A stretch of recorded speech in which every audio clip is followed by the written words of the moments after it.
नमस्ते दोस्तों। डर की दास्तान में आपका स्वागत है। हमारी ये कहानी तब शुरू हुई जब मैं और मेरा दोस्त ऑफिस से घर लौट रहे थे। एक बाइक, सुनसान सड़क और गांव का वो रास्ता जहां रात होते ही सच भी डरने लगता है। हमें नहीं पता था कि वो सफर घर तक का नहीं, सच तक का है। बरगद के पेड़, बंद मंदिर और वो परछाइयां जो सिर्फ दिखती नहीं, चुनती हैं। अगर तुम्हें लगता है गांव की रातें शांत होती हैं, तो ये कहानी तुम्हारी सोच बदल देगी। सुनिए, एक ऐसी डरावनी दास्तान जो मेरी जुबानी है और हर उस इंसान की कहानी है जो रात में घर लौटता है। आप देख रहे हैं डर की दास्तान। कहानी शुरू होती है अब। मैं आज भी अगर उस रात को याद करता हूं, तो रोंगटे अपने आप खड़े हो जाते हैं। उस दिन ऑफिस से निकलते वक्त मुझे बिल्कुल अंदाजा नहीं था कि घर तक का रास्ता मेरी जिंदगी का सबसे डरावना सफर बनने वाला है। मैं और मेरा दोस्त बचपन से साथ एक ही गांव में पले बढ़े, शहर के एक छोटे से प्राइवेट ऑफिस में काम करते थे। शाम के ठीक 7:30 बज रहे थे जब हमने ऑफिस का शटर गिराया। चल यार, आज देर हो गई, मैंने हेलमेट पहनते हुए कहा। उसने बाइक स्टार्ट की और हम दोनों गांव की ओर निकल पड़े। शहर खत्म होते ही सड़क सुनसान होने लगी। स्ट्रीट लाइट्स कम होती गईं और दोनों तरफ खेत, पेड़ और कच्चे रास्ते शुरू हो गए। हमारा गांव शहर से करीब 18 किलोमीटर दूर था। बीच में एक इलाका पड़ता था जिसे लोग दिन में भी तेजी से पार करते थे। मैंने बाइक की स्पीड थोड़ी कम करने को कहा। क्यों डर रहा है? उसने हंसते हुए कहा। मैंने कुछ नहीं कहा, पर दिल अजीब तरह से भारी लग रहा था।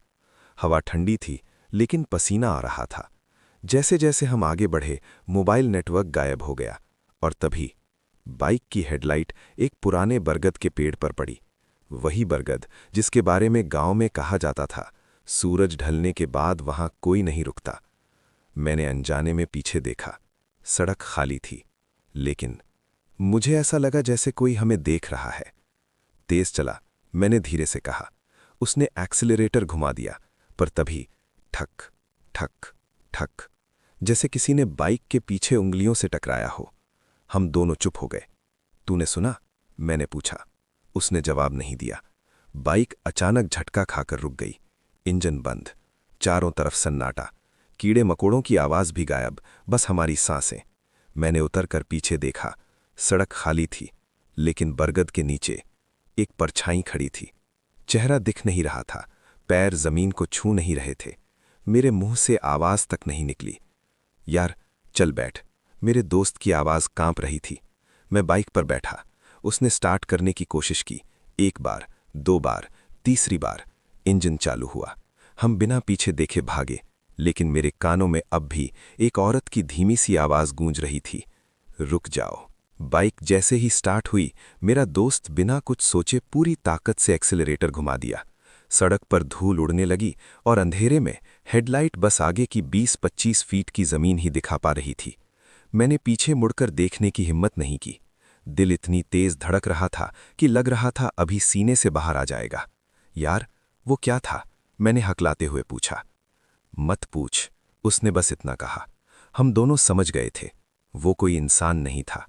सड़क अब कच्ची हो चुकी थी, दोनों तरफ ऊंची ऊंची फसलें और बीच में पतली सी पगडंडी। तभी खड़खड़ खड़खड़, जैसे कोई फसलों के बीच हमारे साथ साथ दौड़ रहा हो। मैंने इस बार पीछे देखा, और जो देखा उसने मेरी रूह जमा दी। वही परछाई अब सड़क पर थी। उसके पैर जमीन पर घिसट रहे थे, बाल फैले हुए थे और गर्दन असामान्य तरीके से मुड़ी हुई। तेज चला, तेज, मैं चिल्ला पड़ा। बाइक की स्पीड बढ़ी, लेकिन परछाई की दूरी कम नहीं हो रही थी। अचानक हेडलाइट झपकी। 1 सेकंड के लिए अंधेरा, और अगले ही पल धपाक, कुछ मेरे कंधे से टकराया। मैं बाइक से गिरते गिरते बचा। मेरे दोस्त ने बाइक रोकी। क्या हुआ? उसने घबराकर पूछा। मेरे कंधे पर लाल लाल उंगलियों के निशान उभरे हुए थे, जैसे किसी ने बहुत जोर से पकड़ा हो। और ठंड, ऐसी ठंड जो हड्डियों के अंदर तक चली जाए। हमें गांव से पहले वाले मंदिर तक पहुंचना होगा, उसने कांपती आवाज में कहा। वो मंदिर जिसे लोग रात में बंद रखते थे। हम फिर से बाइक पर बैठे। अब रास्ता और भी सुनसान था, चांद बादलों में छुप चुका था। तभी मेरे कान के पास किसी ने फुसफुसाया, 2 नहीं, सिर्फ 1 जाएगा।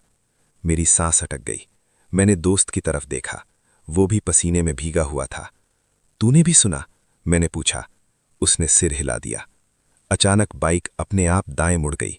स्टीयरिंग जाम और सामने वही बरगद का दूसरा पेड़। पेड़ के नीचे अब एक नहीं, 3 परछाइयां थीं। उनमें से एक ने अपना सिर उठाया और पहली बार मैंने उसकी आंखें देखीं, पूरी तरह काली। अगले ही पल लाइट बंद, पूरी तरह अंधेरा, और फिर किसी के रोने की आवाज, बहुत पास से। अंधेरा इतना घना था कि अपनी ही उंगलियां दिखाई नहीं दे रही थी। बाइक बंद, लाइट बंद, और हमारे चारों तरफ सिर्फ रोने की आवाज। वो रोना किसी बच्चे का नहीं था, ना किसी औरत का। वो आवाज ऐसी थी जैसे कोई बहुत पुराना दर्द रो रहा हो। मेरी सांसें बेकाबू हो चुकी थीं। मैंने जेब से मोबाइल निकाला। स्क्रीन ऑन हुई, लेकिन नेटवर्क नहीं, टॉर्च भी नहीं। ये क्या हो रहा है? मेरे मुंह से बस इतना ही निकला। तभी किसी ने हमारे पीछे से कहा, मंदिर की सीमा में आ गए हो। मैं और मेरा दोस्त एक साथ पीछे मुड़े। वहां कोई नहीं था, लेकिन जमीन पर सफेद चूने से बनी एक रेखा दिख रही थी, जैसे किसी ने जानबूझकर रास्ते के बीच खींच दी हो। और उस रेखा के दूसरी तरफ हवा चल रही थी, इस तरफ सन्नाटा। ये मंदिर की हद है, मेरे दोस्त ने कहा। उसकी आवाज सूखी हुई थी। मैंने ध्यान दिया। बरगद, परछाइयां, रोने की आवाज, सब उस रेखा के उस पार ही थे। मेरी हिम्मत थोड़ी लौटी। हमने बाइक को धक्का देकर रेखा के अंदर किया, और तभी धक, जैसे किसी ने जोर से हवा रोक दी हो। रोने की आवाज बंद, परछाइयां गायब। बस सामने दिखा पुराना, पत्थरों से बना गांव का शिव मंदिर। दरवाजा बंद था, ताला जंग लगा हुआ। मंदिर के ऊपर का शिखर टूटा हुआ, और दीवारों पर काले हाथों के निशान। लोग कहते थे ये मंदिर अधूरा है, मेरे दोस्त ने धीमे से कहा। मैंने उसकी तरफ देखा। अधूरा कैसे? वो निगर कर बोला, यहां पूजा कभी पूरी नहीं हुई। इतने में मुझे कुछ अजीब लगा। मेरे पैरों के नीचे की मिट्टी गर्म थी, जबकि रात ठंडी थी। मैंने नीचे देखा। जमीन पर सूखे खून के छींटे थे, और तभी मंदिर के अंदर से घंटी की आवाज, टिन टिन टिन, जबकि मंदिर बंद था। हम दोनों की नजरें आपस में मिली। चल अंदर चलते हैं, मेरे दोस्त ने कहा। पागल है क्या? मैंने फुसफुसाया। अगर बाहर गए तो वो फिर आ जाएंगे। उसकी बात में सच्चाई थी। हमने मिलकर ताला पकड़ा। जंग लगा था, लेकिन क्लिक, ताला अपने आप खुल गया, जैसे किसी को हमारा इंतजार था। दरवाजा चरमराता हुआ खुला। अंदर घुप अंधेरा, पर जैसे ही हमने कदम रखा, दीपक अपने आप जल उठे। मंदिर के अंदर धुआं सा फैल गया, और सामने शिवलिंग, लेकिन उस पर सिंदूर नहीं, खून चढ़ा हुआ था। मेरे गले से आवाज नहीं निकली। मेरे दोस्त के हाथ कांप रहे थे। तभी मंदिर के कोने से एक बूढ़ी आवाज आई, देर कर दी तुमने। हम दोनों उछल पड़े। कोने में एक बूढ़ा आदमी बैठा था, सफेद धोती, उलझे बाल और आंखें जिनमें नींद नहीं, सदियां थी। आप कौन हैं? मैंने डरते हुए पूछा। वो हंसा, ऐसी हंसी जिसमें खुशी नहीं थी। इस मंदिर का आखिरी पुजारी। मेरे दोस्त ने झट से कहा, पर गांव में तो कहते हैं पुजारी सालों पहले मर गया। बूढ़े ने मेरी तरफ देखा। मरा नहीं, यहीं बांध दिया गया। उसने शिवलिंग की तरफ इशारा किया। 3 आत्माएं और एक अधूरी पूजा। मेरे सर में तेज दर्द होने लगा। हम क्या करें? मैंने लगभग गिड़गिड़ाकर पूछा। बूढ़ा धीरे धीरे उठा। उसके पैर जमीन पर घिसट रहे थे। अब रास्ता सिर्फ एक है, उसने कहा। गांव पहुंचने से पहले सच जानना होगा। तभी मंदिर के बाहर धड़ाम, जैसे किसी ने दीवार पर सिर मारा हो। फिर एक आवाज, रेखा टूट रही है। बूढ़े की आंखें फैल गईं। अगर सीमा टूटी, उसने कहा, तो गांव भी नहीं बचेगा। और तभी मंदिर की दीवार पर एक काली दरार फैलने लगी। मंदिर की दीवार में जो काली दरार फैली थी, वो अब सांस ले रही थी। हाँ, सांस। हर फैलाव के साथ सिसकने जैसी आवाज आ रही थी। बूढ़ा पुजारी वहीं जमीन पर बैठ गया। उसका शरीर कांप रहा था। अब बताने का वक्त आ गया है, उसने कहा, क्योंकि अगर आज भी सच दबा रहा तो तुम दोनों घर नहीं पहुंचोगे। मैं और मेरा दोस्त एक दूसरे को देख रहे थे। डर से ज्यादा अब बेचैनी थी। सालों पहले, वो बोला, इस गांव में 3 भाई रहते थे। तीनों शहर में मजदूरी करते थे, ठीक तुम दोनों की तरह। मेरे दिल की धड़कन तेज हो गई। एक रात वो बोला, वो तीनों बाइक पर लौट रहे थे, यही रास्ता, यही बरगद और यही मंदिर। मेरे दोस्त ने धीरे से कहा, 3 परछाइयां? बूढ़े ने सिर हिलाया। वो तीनों इस मंदिर में पूजा करने रुके थे, मन्नत मांगने। मैंने पूछा, फिर क्या हुआ? बूढ़े की आवाज भरा गई। पूजा शुरू हुई लेकिन पूरी नहीं हो पाई। क्यों? मैंने पूछा। वो चुप रहा, फिर बोला, गांव वालों ने उन्हें चोर समझ लिया। मेरे कानों में जैसे सीटी बजने लगी। बिना पूछे, बिना सुने तीनों को यहीं मार दिया गया। मंदिर के अंदर अचानक ठंड बढ़ गई। उनकी आत्माएं शांत हो सकती थीं, बूढ़ा बोला, अगर पूजा पूरी होती। उसने शिवलिंग की तरफ देखा, लेकिन डर के मारे गांव वालों ने मंदिर बंद कर दिया। मेरे दोस्त ने धीमे से पूछा, और आप? बूढ़ा हंसा, एक टूटी हुई हंसी। मैंने पूजा पूरी करने की कोशिश की, लेकिन 3 आत्माएं अब इंसाफ चाहती थीं। मेरे दिमाग में अचानक क्लिक हुआ, इसलिए वो सिर्फ 2 लोगों को पकड़ती हैं, क्योंकि तीसरा? बूढ़े ने मेरी तरफ देखा, तीसरा कुर्बानी होता है। मेरा गला सूख गया। तभी मंदिर की दीवार पर धपत, एक चेहरा उभरा, फिर दूसरा, फिर तीसरा। तीनों चेहरे एक साथ बोले, एक छोड़ दो। मेरे दोस्त ने मेरा हाथ कसकर पकड़ लिया। यार, उसकी आवाज टूट गई। मेरा दिमाग सुन्न हो चुका था। अगर पूजा पूरी करनी है, बूढ़े ने कहा, तो सच गांव तक पहुंचना होगा। पर आज रात? मैंने पूछा। बूढ़े ने सिर हिलाया, आज रात नहीं तो कभी नहीं। मंदिर की सीमा कांपने लगी, चूने की रेखा मिटने लगी। बाहर से कदमों की आवाज आने लगी, बहुत सारे कदम, जैसे पूरा अतीत चलकर वापस आ रहा हो। बूढ़ा खड़ा हुआ, उसने मंदिर की पिछली दीवार की तरफ इशारा किया। वहां से रास्ता गांव को जाता है, लेकिन ध्यान रखना। उसकी आंखें मेरी आंखों में गड़ गईं। वो तुम दोनों में से एक को अपने साथ ले जाना चाहेंगी। और तभी मंदिर का मुख्य दरवाजा धड़ाम से टूट गया। तीनों परछाइयां अंदर घुस आईं। अब वो साफ दिख रही थीं, खून से सने चेहरे, टूटी गर्दनें और आंखों में सदियों का इंतजार। मेरे दोस्त ने मेरी तरफ देखा। उसकी आंखों में एक सवाल था और डर से ज्यादा डरावना जवाब। मंदिर का पिछला रास्ता पत्थरों और झाड़ियों से भरा था। हम दोनों भाग रहे थे, सांसें उखड़ी हुईं और पीछे छप छप छप गीली जमीन पर चलते किसी के कदम। मैंने पीछे देखा। परछाइयां सीधे नहीं आ रही थीं, वो हमारे चारों तरफ फैल रही थीं, जैसे रास्ता खुद हमें घेर रहा हो। गांव पास है, मेरे दोस्त ने हाँफते हुए कहा, बस थोड़ा और। लेकिन गांव का अंधेरा शहर के अंधेरे से अलग होता है दोस्त।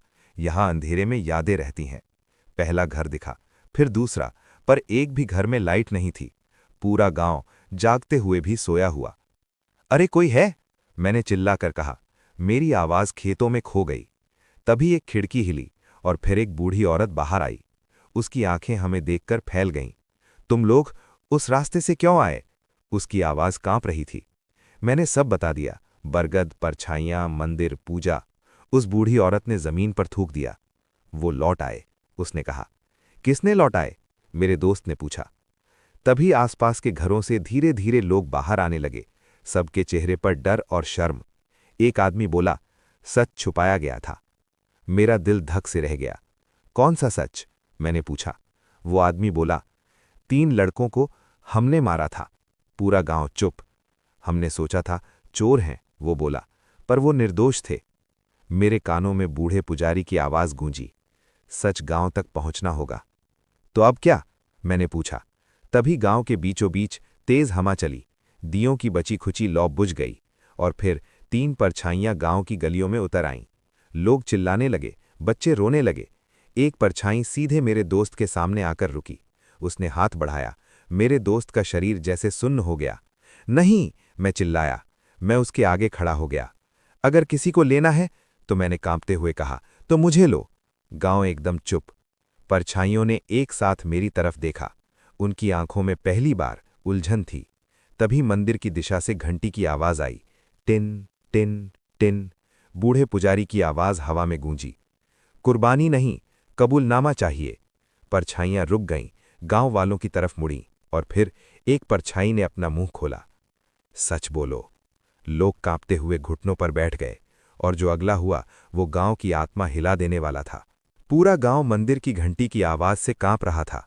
परछाइयां अब किसी इंसान के पीछे नहीं भाग रही थीं, वो इंतजार कर रही थीं, एक एक करके। गांव के बुजुर्ग आगे आए, हाथ कांप रहे थे, आंखें झुकी हुईं। पहला आदमी बोला, उस रात हमें शक हुआ था। उसकी आवाज टूट गई। शहर से लौटते लड़के अजनबी थे, मेरे सीने में जैसे कुछ चुभा।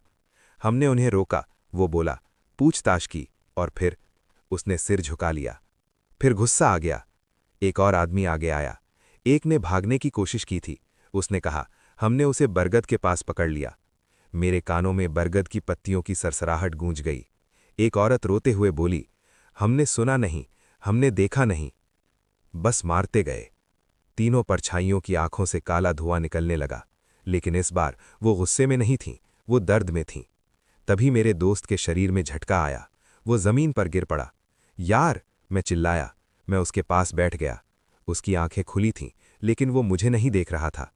एक परछाई उसके ऊपर झुकी। नहीं, मैं रो पड़ा, इसे नहीं, ये दोषी नहीं है। परछाई ने मेरी तरफ देखा। पहली बार उसकी आंखों में नफरत नहीं थी, बस थकान। तभी वही बूढ़ा पुजारी भी भीड़ से निकल कर आया। अब पूजा पूरी होगी, उसने कहा। उसने गांव वालों की तरफ देखा। तीनों के नाम लो, उसने आदेश दिया। गांव वालों ने कांपते हुए तीनों निर्दोष लड़कों के नाम लिए। जैसे ही तीसरा नाम लिया गया, तेज हवा चली। मंदिर की दिशा से रोशनी उठी। तीनों परछाइयां एक साथ पीछे हटीं। मेरे दोस्त ने एक गहरी सांस ली, जैसे किसी ने उसकी जान वापस डाल दी हो। लेकिन तभी एक परछाई मेरे सामने आकर रुकी, बहुत पास। मैं उसकी ठंडी सांस महसूस कर सकता था। उसने फुसफुसाया, तू रुका। मेरे पैर कांप गए। तू भागा नहीं, वो बोली, तू सच के सामने खड़ा रहा। उसने पीछे गांव की तरफ देखा, इसलिए तू बचेगा। मेरी आंखों से अपने आप आंसू बह निकले। तीनों परछाइयां धीरे धीरे धुएं में बदलने लगीं, लेकिन जाने से पहले एक आवाज गूंजी, पूजा पूरी करो। और तभी मंदिर की घंटी अपने आप रुक गई। गांव में पहली बार शांति उतरी।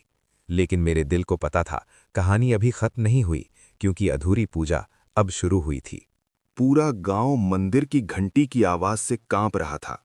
परछाइयां अब किसी इंसान के पीछे नहीं भाग रही थीं, वो इंतजार कर रही थीं। एक एक करके गांव के बुजुर्ग आगे आए, हाथ कांप रहे थे, आंखें झुकी हुईं। पहला आदमी बोला, उस रात हमें शक हुआ था। उसकी आवाज टूट गई। शहर से लौटते लड़के अजनबी थे, मेरे सीने में जैसे कुछ चुभा। हमने उन्हें रोका, वो बोला, पूछताछ की, और फिर उसने सिर झुका लिया। फिर गुस्सा आ गया। एक और आदमी आगे आया। एक ने भागने की कोशिश की थी। उसने कहा, हमने उसे बरगद के पास पकड़ लिया। मेरे कानों में बरगद की पत्तियों की सरसराहट गूंज गई। एक औरत रोते हुए बोली, हमने सुना नहीं, हमने देखा नहीं, बस मारते गए। तीनों परछाइयों की आंखों से काला धुआं निकलने लगा, लेकिन इस बार वो गुस्से में नहीं थी, वो दर्द में थी। तभी मेरे दोस्त के शरीर में झटका आया, वो जमीन पर गिर पड़ा। यार, मैं चिल्लाया। मैं उसके पास बैठ गया। उसकी आंखें खुली थीं, लेकिन वो मुझे देख नहीं रहा था। एक परछाई उसके ऊपर झुकी। इसे नहीं, मैं रो पड़ा, ये दोषी नहीं है। परछाई ने मेरी तरफ देखा। पहली बार उसकी आंखों में नफरत नहीं थी, बस थकान। तभी वही बूढ़ा पुजारी भीड़ से निकल कर आया। अब पूजा पूरी होगी, उसने कहा। उसने गांव वालों की तरफ देखा। तीनों के नाम लो, उसने आदेश दिया। गांव वालों ने कांपते हुए तीनों निर्दोष लड़कों के नाम लिए। जैसे ही तीसरा नाम लिया गया, तेज हवा चली। मंदिर की दिशा से रोशनी उठी। तीनों परछाइयां एक साथ पीछे हटी। मेरे दोस्त ने एक गहरी सांस ली, जैसे किसी ने उसकी जान वापस डाल दी हो। लेकिन तभी एक परछाई मेरे सामने आकर रुकी, बहुत पास। मैं उसकी ठंडी सांस महसूस कर सकता था। उसने फुसफुसाया, तू रुका। मेरे पैर कांप गए। तू भागा नहीं, वो बोली, तू सच के सामने खड़ा रहा। उसने पीछे गांव की तरफ देखा, इसलिए तू बचेगा। मेरी आंखों से अपने आप आंसू बह निकले। तीनों परछाइयां धीरे धीरे धुएं में बदलने लगी, लेकिन जाने से पहले एक आवाज गूंजी, पूजा पूरी करो। और तभी मंदिर की घंटी अपने आप रुक गई। गांव में पहली बार शांति उतरी, लेकिन मेरे दिल को पता था कहानी अभी खत्म नहीं हुई, क्योंकि अधूरी पूजा अब शुरू हुई थी। गांव में अजीब शांति थी, वैसी शांति जो सुकून नहीं देती बल्कि आने वाले तूफान की खबर देती है। लोग अपने अपने घरों में बंद हो गए थे, दरवाजे अंदर से कसे हुए, खिड़कियों से झांकती डर से भरी आंखें। मैं और मेरा दोस्त मंदिर के आंगन में खड़े थे, वही पुराना मंदिर, लेकिन अब वो मुझे पहले जैसा नहीं लग रहा था। अब वो जागा हुआ था। बूढ़ा पुजारी जमीन पर चूने से गोल घेरा बना रहा था। उसके हाथ कांप रहे थे, लेकिन चाल में एक अजीब सी मजबूरी थी। पूजा आधी रात से पहले शुरू करनी होगी, उसने कहा, और सूरज निकलने से पहले खत्म। मैंने पूछा, अगर पूरी नहीं हुई तो?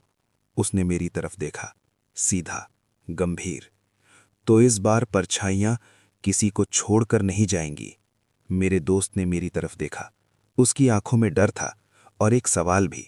मैं समझ गया। नहीं, मैंने कहा, कोई कुर्बानी नहीं होगी। पुजारी ने धीरे से सिर हिलाया। इस बार कुर्बानी नहीं, वो बोला, इस बार सामना करना होगा। आधी रात, घंटी अपने आप बजी। Tin tin. हवा अचानक भारी हो गई। दीपक एक एक करके जल उठे, लेकिन उनकी लौ सीधी नहीं थी, वो कांप रही थी, जैसे कुछ उन्हें देख रहा हो। पुजारी ने मंत्र पढ़ना शुरू किया। भाषा समझ में नहीं आ रही थी, लेकिन हर शब्द दिल पर हथौड़े की तरह लग रहा था। तभी खर खर मंदिर की दीवारों से आवाज आने लगी। मैंने देखा, वही काली दरारें वापस आ रही थीं, इस बार तेजी से। वो आ रहे हैं, मेरे दोस्त ने फुसफुसाया। मैंने उसकी कलाई पकड़ी। पीछे मत हटना। पहली परछाई प्रकट हुई, फिर दूसरी, फिर तीसरी, लेकिन इस बार उनके चेहरे गुस्से में नहीं थे। वो थके हुए लग रहे थे, जैसे बहुत लंबा इंतजार किया हो।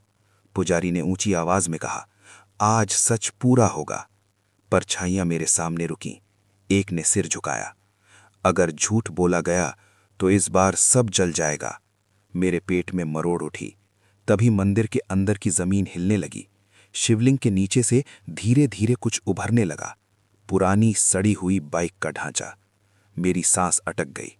यही है, पुजारी बोला, सच का आखिरी सबूत। गांव वालों ने सब कुछ छुपा दिया था, लाशें, बाइक और सच। परछाइयां उस ढांचे को देखती रहीं। एक ने चीख मारी, पूरे मंदिर में गूंज गई। और तभी मंदिर का दरवाजा अपने आप बंद हो गया। अंदर हम और बाहर पूरी रात। पुजारी ने मेरी तरफ देखा। अब तुम्हें बोलना होगा, उसने कहा। जो देखा, जो जाना, सब। मैंने गहरी सांस ली और सच बोलना शुरू किया। मंदिर के दरवाजे बंद हो चुके थे। बाहर से हवा की आवाज भी नहीं आ रही थी, जैसे पूरी दुनिया ने सांस रोक ली हो। मैं शिवलिंग के सामने खड़ा था। मेरे सामने 3 परछाइयां। मेरे बगल में मेरा दोस्त, चुपचाप, पत्थर सा। पुजारी ने इशारा किया। मैंने बोलना शुरू किया। मैंने उस रात कुछ नहीं देखा था। मेरी आवाज कांप रही थी। पर आज जो जाना है वो अब छुपाया नहीं जा सकता। मैंने गांव वालों की तरफ देखा, जो मंदिर के बाहर खड़े थे, दरवाजे से चिपके हुए। 3 लड़के निर्दोष थे। मैंने बोला, हम जैसे ही ऑफिस से लौट रहे थे। परछाइयों में हलचल हुई। डर में गांव ने गुनाह किया, मैंने आगे कहा, और फिर डर में ही सच को दफना दिया। मेरे शब्दों के साथ साथ शिवलिंग के नीचे जमीन दरकने लगी, और तभी 3 खोपड़ियां बाहर आईं। पूरे मंदिर में चीखें गूंज गईं। पुजारी जमीन पर बैठ गया। यही अंतिम चिन्ह है, उसने कहा। परछाइयां खोपड़ियों के पास गईं। एक ने उन्हें छुआ, और फिर उसके चेहरे पर कुछ बदला। गुस्सा नहीं, दर्द नहीं, बस राहत। लेकिन तभी मंदिर की छत से मिट्टी झरने लगी, दीवारें कांपने लगी। पूजा पूरी हो रही है, पुजारी चिल्लाया, पर मंदिर ये भार नहीं सह पाएगा। मेरे दोस्त ने मेरा हाथ पकड़ा। अगर मंदिर गिरा तो हम। उसकी बात पूरी नहीं हुई। धड़ाम, एक खंबा टूट कर गिरा। मैंने उसे खींचकर पीछे किया। परछाइयों ने एक साथ मेरी तरफ देखा, और फिर पहली बार उन्होंने हाथ जोड़े। सच बोला गया। तीनों की आवाज एक साथ गूंजी। अब बंधन टूटेगा। शिवलिंग से तेज रोशनी निकली, इतनी तेज कि आंखें बंद करनी पड़ी। और उसी रोशनी में मैंने देखा, तीनों परछाइयां धीरे धीरे इंसानी शक्ल में बदल रही थीं। चेहरे शांत, आंखें बंद, जैसे किसी ने सदियों बाद उन्हें सुला दिया हो। लेकिन तभी रोशनी काली पड़ने लगी। पुजारी चिल्लाया, कोई एक अब भी बंधा है। मेरी सांस अटक गई। कौन? मैं चिल्लाया। पुजारी ने मेरी तरफ देखा। जो डर से सच छुपाता रहा वो आत्मा अभी भी यहीं है। अचानक मंदिर के कोने से एक नई परछाई उभरी। ये अलग थी, ज्यादा काली, ज्यादा भारी, और उसकी आंखें पूरी तरह खाली। वो परछाई धीरे धीरे मेरी तरफ बढ़ी। मेरे पैर जैसे जड़ हो गए। मेरे दोस्त ने मेरा नाम पुकारा, लेकिन मैं हिल नहीं पाया। वो परछाई मेरे बहुत पास आकर रुकी और फुसफुसाई, सच सबका नहीं था। मंदिर की दीवारें अब सच में गिरने लगी थीं। पुजारी चिल्लाया, भागो, अब ये मंदिर नहीं बचेगा। लेकिन मेरे सामने वो आखिरी परछाई खड़ी थी और मुझे समझ आ गया, अभी कहानी खत्म नहीं हुई थी। मंदिर अब मंदिर नहीं रहा था। वो एक टूटती हुई कब्र बन चुका था। छत से मिट्टी और पत्थर गिर रहे थे, हवा में धूल थी, धुआं था, और मेरे सामने वो आखिरी परछाई। वो तीनों जैसी नहीं थी। उसमें कोई दर्द नहीं था, कोई इंसाफ की मांग नहीं, बस डर था। ये कौन है? मैंने कांपती आवाज में पूछा। पुजारी जमीन पर घुटनों के बल बैठ गया। ये आत्मा नहीं है, उसने कहा, ये गुनाह है। मेरे कानों में जैसे कुछ फट गया। जब गांव ने सच छुपाया, पुजारी बोला, तो वो डर एक शक्ल बन गया। परछाई ने सिर उठाया और पहली बार मैंने उसका चेहरा देखा। वो किसी एक इंसान जैसा नहीं था, उसमें पूरे गांव के चेहरे थे। मैं पीछे हट गया। ये कभी खत्म नहीं होगा, परछाई बोली, जब तक कोई इसे स्वीकार नहीं करता। मेरा दोस्त मेरे पास आ गया। मत सुन इसकी, उसने कहा, चल यहां से। लेकिन मेरे पैर नहीं हिल रहे थे। मुझे समझ आ गया था, ये परछाई भागने से नहीं जाएगी। मैंने गहरी सांस ली और एक कदम आगे बढ़ा। अगर तू डर है, मैं बोला, तो मैं तुझे मानता हूं। पूरा मंदिर सन्न हो गया। हम डरपोक थे, मैंने ऊंची आवाज में कहा। हमने सवाल नहीं पूछे, हमने सच नहीं जाना। परछाई कांपने लगी। लेकिन अब, मैंने कहा, अब हम भागेंगे नहीं। मेरे दोस्त ने मेरा हाथ पकड़ा। इस बार वो पीछे नहीं खींच रहा था, वो मेरे साथ खड़ा था। पुजारी ने आखिरी मंत्र पढ़ा। धीरे, बहुत धीरे परछाई सिकुड़ने लगी। उसके अंदर से आवाज आई, अगर सच जिंदा रहा तो मैं मर जाऊंगा। और पहली बार वो चीखी, तेज रोशनी फूटी। मंदिर का फर्श टूट गया। मैंने दोस्त को कसकर पकड़ लिया और अगले ही पल सब कुछ अंधेरा। जब मेरी आंख खुली तो सूरज निकल रहा था। मंदिर का आधा हिस्सा गिर चुका था, पर मैं जमीन पर पड़ा था, जिंदा। मेरे बगल में मेरा दोस्त था। उसकी आंखें भी खुल रही थीं। गांव वाले दूर खड़े थे, चुप, डरे हुए नहीं, शर्मिंदा। पुजारी नहीं था, बस उसकी धोती शिवलिंग के पास पड़ी थी, जैसे उसका काम पूरा हो गया हो। हवा हल्की थी, बरगद शांत था। कोई परछाई नहीं, कोई आवाज नहीं, बस सुबह। लेकिन मुझे पता था दोस्त, ये कहानी अभी पूरी तरह खत्म नहीं हुई थी। सूरज पूरी तरह निकल चुका था, लेकिन गांव पर उसकी गर्मी नहीं पड़ रही थी। मैं जमीन पर बैठा था। मेरे कपड़े धूल और खून से सने थे, पर शरीर सही था, जिंदा। मेरे दोस्त ने मेरी तरफ देखा। हम दोनों कुछ सेकंड्स तक बिना बोले बस एक दूसरे को देखते रहे। फिर वो बोला, खत्म हो गया क्या? मैंने मंदिर की तरफ देखा। अधूरा ढांचा, गिरी हुई दीवारें और शिवलिंग शांत। नहीं पता, मैंने कहा, पर कुछ तो बदल गया है। गांव वाले धीरे धीरे पास आए। कोई सीधे आंखों में नहीं देख रहा था। वही आदमी जिसने रात में कबूलनामा किया था आगे आया। हम सब जानते हैं, वो बोला, कि जो हुआ उसके बाद गांव पहले जैसा नहीं रहेगा। मैं खड़ा हुआ। पहले जैसा रहना भी नहीं चाहिए, मैंने कहा। पूरे गांव में सन्नाटा छा गया। तभी किसी ने कहा, पुजारी कहाँ है? सबकी नजरें मंदिर की तरफ गईं। वहां कोई नहीं था, बस शिवलिंग के पास पुरानी धोती और जमीन पर उकेरा हुआ एक निशान, त्रिशूल जैसा चिन्ह। मेरे दिल में एक अजीब सी समझ उतर गई। वो बंधा नहीं था, वो रुका हुआ था। मेरे दोस्त ने मेरी तरफ देखा। मतलब? मैंने गहरी सांस ली। जब तक सच बाहर नहीं आया था, वो यहीं था। गांव के सबसे बूढ़े आदमी ने कांपती आवाज में कहा, तो अब? मैंने बरगद की तरफ देखा। वो अब भी खड़ा था, पर डरावना नहीं, सिर्फ बूढ़ा। अब ये रास्ता रात में भी रास्ता रहेगा, मैंने कहा। लेकिन अगर फिर कभी सच दबाया गया? मेरी बात अधूरी रह गई, क्योंकि उसी पल हवा चली और मुझे लगा किसी ने मेरे कान में कहा, याद रखना। मैं चौंक कर पीछे मुड़ा। कोई नहीं था, लेकिन मेरे दोस्त ने भी वही सुना था। हम दोनों समझ गए, कुछ चीज़ें खत्म नहीं होती, बस जागती नहीं हैं। हम बाइक उठाकर गांव से निकले। सड़क वही थी, खेत वही थे, लेकिन मैं वही नहीं था। आज भी जब ऑफिस से देर हो जाती है और बाइक गांव की तरफ मुड़ती है, तो मैं बरगद की तरफ देखता हूं, डर से नहीं, चेतावनी के तौर पर। क्योंकि दोस्त, गांव में भूत नहीं होते, वहां दबे हुए सच होते हैं। और अगर सच को फिर से दफनाया गया, तो अगली कहानी किसी और की जुबानी होगी। कहानी समाप्त। उस रात हम जिंदा तो लौट आए, लेकिन गांव की नींद हमेशा के लिए उड़ गई। मैंने सोचा था डर मंदिर में दफन हो जाएगा, पर सच तो यह है, डर कभी मरता नहीं, बस इंतजार करता है। अगर तुम्हें लगता है यह सिर्फ एक कहानी थी, तो याद रखना, हर गांव में एक ऐसा सच दबा होता है, जो जाग जाए तो अगली कहानी किसी और की जुबानी होगी। ऐसी ही सच्ची डरावनी कहानियों के लिए डर की दास्तान को अभी सब्सक्राइब करो, वीडियो को लाइक करो और सच से भागना बंद करो, क्योंकि डर देखता रहता है।